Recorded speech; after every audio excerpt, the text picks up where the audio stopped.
He maha ke ake ngā hauata ka tū ki te kāinga I ērā ka tū ki te wāhi mahi ki runga huarahi rānei.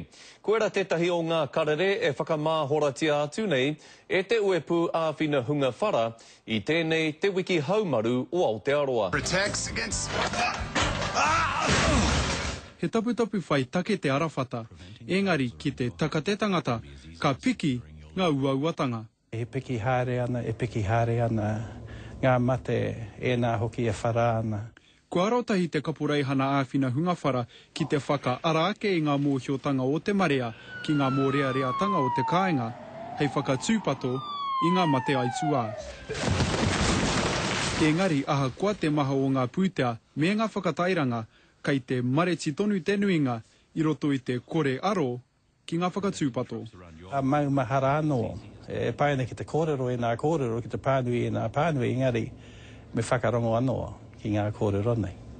Neke atu I te ono rau ngā tāngata I mate I te tau 2008, ono te kau o rātau he Māori.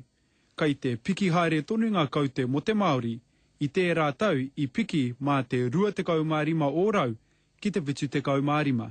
Te nuinga o Ngāi Tawa, kāre ata titiro ana e whakaro ana o tātou ake mahi I roto o tātou whare.